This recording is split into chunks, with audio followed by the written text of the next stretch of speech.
ಶನೈಹಿ ಅಂದ್ರೆ ನಿಧಾನ, ಚರತಿ ಚಲಿಸುವಂಥದ್ದು, ಶನೇಶ್ವರ ಅಂತ ಹೇಳ್ತಾರೆ. ಶನೇಶ್ವರ ಅಲ್ಲ, ಈಶ್ವರ ಪಟ್ಟ ಇಲ್ಲ.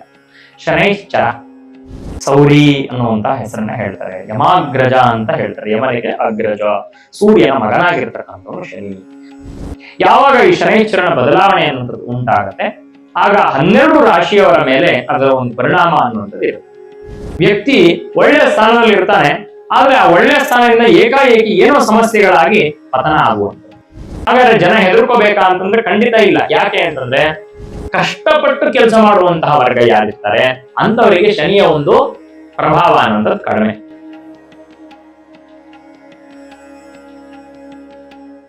ಈಗ ಶನಿ ಸಂಚಾರ ಆಗ್ತಿರುವಂಥದ್ದು ಮೀನರಾಶಿಯಲ್ಲಿ. ಹಾಗಾಗಿ ಮೀನರಾಶಿಯವರಿಗೆ 7.5 ಮಧ್ಯ ಹಂತಕ್ಕೆ ಬರುತ್ತೆ. 2.5 ವರ್ಷಗಳಲ್ಲಿ 7.5 ಪ್ರಾರಂಭ ಆಗಿದೆ. 7 ಶನಿ ಅಂತ ಕರೆಯುವಂಥದ್ದು. ಮೀನರಾಶಿಯವರಿಗೆ ಮಧ್ಯಮವಾಗಿ ಈ 7.5 ಅನ್ನುವಂಥದ್ದು ಪ್ರಾರಂಭ ಆಗತ್ತೆ. ಯಾವಾಗ ಜನ್ಮದಲ್ಲಿ ಶನಿ ಬರ್ತಾನೆ, ಅದರಲ್ಲೂ ಕೂಡ ಜೀವನದಲ್ಲಿ 3 ಸರಿ ಶನಿಯ ಸಂಚಾರ ಅನ್ನುವಂಥದ್ದು, ಅಂದ್ರೆ 3 ಸಾರಿ 7.5 ಬರುವಂಥದ್ದು. 12ನೇ ಮನೆಗೆ ಶನಿ ಬಂದಾಗ, ಜನ್ಮಕ್ಕೆ ಬಂದಾಗ 2ನೇ ಮನೆಗೆ ಶನಿ ಇರ್ಬೇಕಾದ್ರೆ ಒಟ್ಟು 2.5 ವರ್ಷ, 2.5 ವರ್ಷ ಮತ್ತೆ 2.5 ವರ್ಷ. ಈ 7.5 ವರ್ಷವನ್ನ 7.5 ಅಂತ ಕರಿತೀವಿ. 12ನೇ ಮನೆಗೆ ಬಂದಾಗ ಶನಿ ತುಂಬಾ ಎಚ್ಚರಿಕೆ, ಅಂದ್ರೆ ಇನ್ನೇನು ಶನಿ ಬರ್ತಾ ಇದ್ದಾನೆ, ನಾನು ನಿಮ್ಮ ಜೀವನದಲ್ಲಿ ಪಾಠವನ್ನ ಕಲಿಸ್ತೀನಿ, ನೀವು ಧರ್ಮ ಮಾರ್ಗದಲ್ಲಿ ಇರಿ ಅಂತ ತೋರಿಸುವಂತಹ ಒಂದು ಪ್ರಯತ್ನವನ್ನ. ಇನ್ನೇನು 2ನೇ ಮನೆಗೆ ಹೋಗ್ತಾ ಇದ್ದಾನೆ ಶನಿ, ಜನ್ಮವನ್ನ ಬಿಟ್ಟು ಹೋಗ್ತಾ ಇದ್ದಾನೆ ಅಂತಂದ್ರೆ, ಇಷ್ಟು ದಿವಸ ಏನ್ ಪಾಠವನ್ನ ಕಲಿಸಿದೀನಿ ಅದಕ್ಕೆ ಫಲವನ್ನ ಕೊಡ್ತೀನಿ, ನೀವೆಲ್ಲರೂ ಇನ್ ಮುಂದೆ ಧರ್ಮ ಮಾರ್ಗದಿಂದ ನಡೆದು 3ನೇ ಮನೆಗೆ ಸಂಚಾರ ಮಾಡಿದ್ನಿ, ಇದೆಲ್ಲ ಒಳ್ಳೆದನ್ನ ಉಂಟು ಮಾಡುವಂಥದ್ದು ಶನಿ. ಹಾಗಾಗಿ ನಿಜವಾದ ಜೀವನವನ್ನ ಪಾಠವನ್ನ ಕಲಿಸುವಂತಹ ಗ್ರಹ ಯಾರು ಇದ್ದಾನೆ ಅಂತಂದ್ರೆ ಅವನನ್ನ ನಾವು ಶನೇಶ್ಚರ ಅಂತ ಕರಿತೀವಿ. ಎಲ್ಲ ದೇವತೆಗಳಿಗೂ ಕೂಡ ಶನಿಯ ಕಾಟ ತಪ್ಪಿದ್ದಲ್ಲ ಅನ್ನುವಂತ ಒಂದು ಪುರಾಣ ಕಥನವನ್ನ ನಾವು ನಂಬ್ಕೊಂಡಿದ್ದೇವೆ. ಆದ್ರೆ ಇದರ ಅರ್ಥ ಏನು ಅಂದ್ರೆ, ನಾವು ಮಾಡಿದ ಪಾಪ ಕರ್ಮಗಳನ್ನ ಫಲವಾಗಿ ಕೊಡುವಂತಹ ಗ್ರಹ ಯಾರು ಇದ್ದಾನೆ ಅಂತಂದ್ರೆ ಅವನನ್ನ ನಾವು ಶನೈಶ್ಚರ ಅಂತ ಕರಿತೀವಿ. ಹಾಗಾಗಿ ಶನೈಶ್ಚರ ನಮಗೆ ವಾಸ್ತವವಾಗಿ ಯಾರಿಗೂ ಕೆಟ್ಟ ಫಲವನ್ನ ಕೊಡುವಂಥದ್ದು ಅಂತಲ್ಲ, ಅವನಿಗೆ ನಮ್ಮ ಮೇಲೆ ಕೋಪ ಅಲ್ಲ, ಆದ್ರೆ ನಾವು ಮಾಡಿರುವಂತಹ ಕರ್ಮವನ್ನ ಫಲವಾಗಿ ಕೊಡುವಂಥದ್ದು, ಪಾಪ ಕರ್ಮವನ್ನ ಫಲವಾಗಿ ಕೊಡುವಂಥದ್ದು ಶನೈಶ್ಚರ. ಹಾಗಾಗಿ ಶನೈಶ್ಚರ ಮೀನರಾಶಿಗೆ ಸಂಚಾರ ಮಾಡಿದಾಗ ಮೀನರಾಶಿಯವರಿಗೆ ಯಾವಾಗ ಪಾಪಗ್ರಹರ ಯೋಗ ಜನ್ಮದಲ್ಲಿ ಬರುತ್ತೆ, ಆಗ ತಲೆನೋವು ಉಂಟಾಗುವಂಥದ್ದು. ತಲೆನೋವು ಅಂತಂದ್ರೆ ಏನು? 2 ರೀತಿಯಾಗಿರುವಂತಹ ಅರ್ಥವನ್ನ ಮಾಡ್ಕೋಬಹುದು. ಅಂದ್ರೆ ಒಂದು ಲಿಟ್ರಲ್ ಮೀನಿಂಗ್, ನಿಜವಾದ ತಲೆನೋವು ಬರುವಂತದ್ದಾಗಿರ್ಬೋದು, ಅಥವಾ ಇನ್ನೂ ಒಂದು ಹೇಳಬೇಕು ಅಂತಂದ್ರೆ ತಲೆನೋವು ಅಂದ್ರೆ ಅನೇಕ ಬೇಡದೇ ಇರುವಂತಹ ವಿಚಾರಗಳೆಲ್ಲ ತೊಂದರೆ ಕೊಟ್ಟು ಅದರಿಂದ ತಲೆನೋವು ಉಂಟಾಗುವಂಥದ್ದು. ಅಖಿಲ ಶರೀರ ಸ್ವಾಸ್ಥ್ಯ, ಇಡೀ ದೇಹದ ಸ್ವಾಸ್ಥ್ಯ ಹಾಳಾಗುವಂಥದ್ದು. ದುಃಖಾಸಿಕಾಹ, ದುಃಖಗಳು ಉಂಟಾಗುವಂಥದ್ದು. ಹಾಗಾಗಿ ವ್ಯಯಾಧಿಪತಿಯಾಗಿ ಏಕಾದಶಾಧಿಪತಿಯಾಗಿ ಯಾವಾಗ ಶನಿ ಜನ್ಮಕ್ಕೆ ಬರ್ತಾನೆ, ನೀವು ಅನ್ಕೊಳ್ಳದೆ ಇರುವಂತಹ ಒಂದು ಸ್ಥಾನದಿಂದ ಖರ್ಚು ನಿಮ್ಮನ್ನ ಹೊಡ್ಕೊಂಡು ಒದಗಿ ಬರುತ್ತೆ. ಅದರ ಜೊತೆಗೆ ಇಷ್ಟು ದಿವಸದಿಂದನೇ ಎಷ್ಟೋ ಜನ ಮೀನರಾಶಿಯವರು ಹೇಳ್ಬೋದು ತೊಂದರೆ ಉಂಟಾಗ್ತಿದೆ, ಯಾಕೆಂದ್ರೆ ನಮಗೆ 7.5 ಪ್ರಾರಂಭ ಆಗೋಯ್ತು, 7.5 ಪ್ರಾರಂಭ ಆದಾಗ್ಲಿಂದ ಬರೀ ನಮಗೆ ಆರ್ಥಿಕವಾಗಿರುವಂತಹ ಸಮಸ್ಯೆಗಳೇ, ಬರೀ ಹಾಸ್ಪಿಟಲ್ ಅಲೆಯಲ್ಲಿ ಸುತ್ತೋದಾಗೋಯ್ತು. ಖಂಡಿತ ಹೇಳ್ತೀನಿ, ಅದೆಲ್ಲದನ್ನ ಸ್ವಲ್ಪ ನಿವೃತ್ತಿ ಆದ್ರೂ ಕೂಡ ಕೆಲಸದಲ್ಲಿ ಸ್ವಲ್ಪ ಅಭಿವೃದ್ಧಿಯನ್ನ ಕೊಡ್ತಾನೆ. ಯಾಕೆ? ಶನಿ ಯಾವಾಗ ಗುರುವಿನ ಒಂದು ಸ್ಥಾನದಲ್ಲಿ ಸಂಚಾರವನ್ನ ಮಾಡ್ತಾ ಇರ್ತಾನೆ, ಆಗ ಉದ್ಯೋಗಕ್ಕೆ ಅನುಕೂಲವನ್ನ ಮಾಡಿಕೊಡ್ತಾನೆ ಅಂತ ನಮಗೆ ಫಲದೀಪಿಕಾಚಾರ್ಯರು ಹೇಳ್ತಾರೆ. ಹಾಗೆ ಶನಿ ಗುರುವಿನ ಒಂದು ಸ್ಥಾನ, ಮೀನರಾಶಿಯಲ್ಲಿ ಶನಿ ಸಂಚಾರವನ್ನ ಮಾಡ್ತಾ ಇರ್ಬೇಕಾದ್ರೆ ಉದ್ಯೋಗಕ್ಕೆ ಅವಕಾಶ, ಉದ್ಯೋಗದಲ್ಲಿ ಅಭಿವೃದ್ಧಿ, ಉದ್ಯೋಗದಲ್ಲಿ ಪ್ರಗತಿಯನ್ನ, ಒಳ್ಳೆ ರೀತಿಯಾಗಿರುವಂತಹ ಒಂದು ಸ್ಥಿತಿಯನ್ನ ಕೊಡ್ತಾನೆ.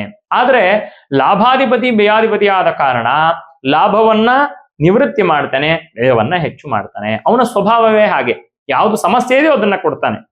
ಹಾಗಾಗಿ ಲಾಭಾಧಿಪತಿಯಾದ ಕಾರಣ ಲಾಭವನ್ನ ಹಾಳು ಮಾಡ್ತಾನೆ, ಬರುವಂತಹ ಒಂದು ಆರ್ಥಿಕ ಲಾಭಕ್ಕೆ ತಡೆಯನ್ನ ಉಂಟು ಮಾಡ್ತಾನೆ. ಯಾರು ವಿಶೇಷವಾಗಿ ಶೇರಿಗೆ ಇತ್ಯಾದಿಗಳಿಗೆ ಸಂಬಂಧಪಟ್ಟಿರುವಂತಹ ಬಿಸ್ನೆಸ್ ಅನ್ನ ಮಾಡ್ತಿರ್ತಾರೆ, ವಿಶೇಷವಾಗಿ ಮೀನರಾಶಿಯವರು, ಶೇರ್ಸ್ ಅಲ್ಲಿ ತೊಂದರೆ ಆಗುವಂಥದ್ದು ವ್ಯಯಾಧಿಪತಿ ಮತ್ತೆ ಶನಿ ಈ ಶೇರ್ ಅನ್ನ ಮತ್ತೆ ಒಂದು ದುಡ್ಡನ್ನ ಹಾಕಿ ಅದರಿಂದ ನಮಗೆ ಬರುವಂತಹ ಔಟ್ಪುಟ್ ಅನ್ನ ನೋಡುವಂತಹ ಒಂದು ಸ್ಥಿತಿಯನ್ನು ತೋರಿಸುವಂತವನು ರಾಶಿ ಚಕ್ರದಲ್ಲಿ ಶನಿ. ಹಾಗಾಗಿ ಈ ಬಿಸ್ನೆಸ್ ನ ದುಡ್ಡನ್ನ, ಹಣವನ್ನ ಇನ್ವೆಸ್ಟ್ ಮಾಡಿ ಹೂಡಿಕೆ ಮಾಡಿ ಯಾರು ಅದರಿಂದ ದುಡ್ಡನ್ನ ತೆಗಿತಾ ಇರ್ತಾರೆ ಅಂತವರಿಗೆ ಸಾಕಷ್ಟು ತೊಂದರೆಯನ್ನ ಉಂಟು ಮಾಡತಕ್ಕಂಥದ್ದು ಶನಿ. ಹಾಗಾಗಿ ಮೀನರಾಶಿಯವರು ವಿಶೇಷವಾಗಿ ಎಚ್ಚರಿಕೆಯಿಂದ ಇರಬೇಕಾಗತ್ತೆ. ಈ ರೀತಿಯಾಗಿರುವಂತಹ ಒಂದು ಬಿಸ್ನೆಸ್ ಅನ್ನ ಮಾಡಬೇಕು ಅಂತಂದ್ರೆ ಸ್ವಲ್ಪ ಎಚ್ಚರಿಕೆಯಿಂದ ಇರುವಂತದ್ದು ಒಳ್ಳೇದಾಗತ್ತೆ.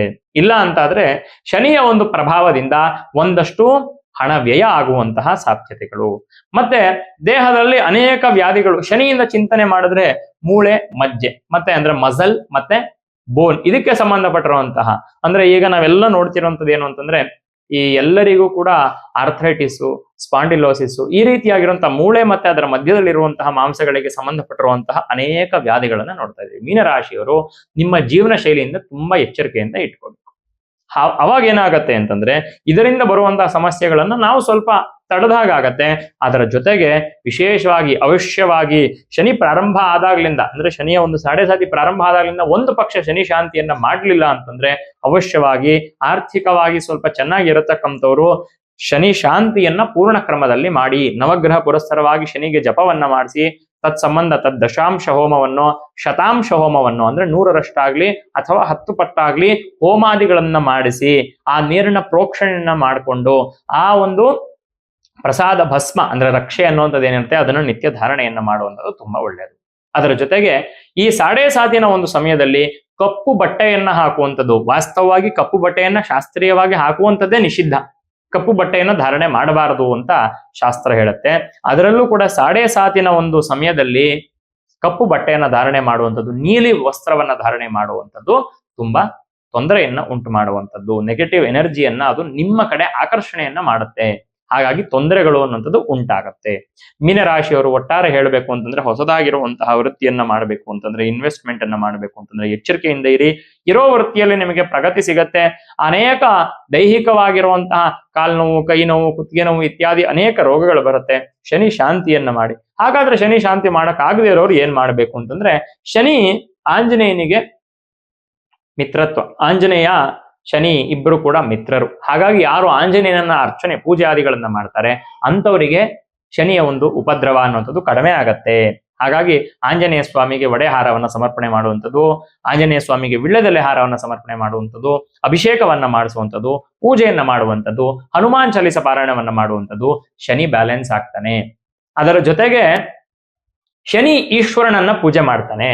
ಯಾರು ಎಲ್ಲ ದೇವತೆಗಳು ಕೂಡ ಯಾವಾಗ ತೃಪ್ತರಾಗ್ತಾರೆ ಗ್ರಹಗಳು ಅಂತಂದ್ರೆ ಈಶ್ವರಾರಾಧನೆ ಮಾಡಿದಾಗ. ಶಿವನನ್ನ ಯಾರು ಪೂಜೆಯನ್ನ ಮಾಡ್ತಾರೆ, ವಿಶೇಷವಾಗಿ ಏನೂ ಮಾಡ್ಲಿಕ್ಕಾಗ್ಲಿಲ್ಲ ಅಂತಂದ್ರೆ ಶನಿ ಪ್ರದೋಷ ವ್ರತ ಅಂತ.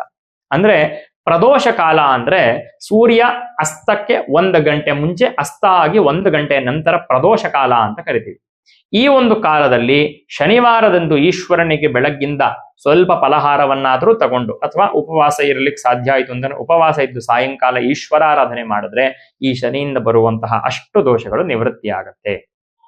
ಹಾಗಾಗಿ ಶನಿ ನಿಮ್ಮ ಜಾತಕದಲ್ಲಿ ಬ್ಯಾಲೆನ್ಸ್ ಆಗ್ಬೇಕು, ಶನಿಯಿಂದ ತೊಂದರೆ ಹೋಗ್ಬೇಕು ಅಂತಂದ್ರೆ ಕುಂಭರಾಶಿಯವರು, ಮೇಷರಾಶಿಯವರು ಮತ್ತೆ ಮೀನರಾಶಿಯವರು 3 ರಾಶಿಯವರು ಕೂಡ ಶನಿ ಪ್ರದೋಷ ವ್ರತವನ್ನ ಮಾಡಿದ್ದೆ ಆದ್ರೆ 1 ವಾರಕ್ಕೆ ಒಂದ್ಸತಿ, ತಿಂಗಳಿಗೆ ಒಮ್ಮೆ ಆದ್ರೂ ಶನಿವಾರದಂದು ಸಾಯಂಕಾಲ ಬರುವಂತಹ, ಶನಿವಾರದಂದು ಸಾಯಂಕಾಲ ಪ್ರದೋಷ ಕಾಲದಲ್ಲಿ ಈಶ್ವರಾರಾಧನೆ ಮಾಡಿದ್ದೆ ಆದ್ರೆ ಖಂಡಿತ ನಿಮಗೆ ಶನಿಯಿಂದ ಬರುವಂತಹ ದೋಷಗಳು ಕಡಿಮೆ ಆಗುತ್ತೆ.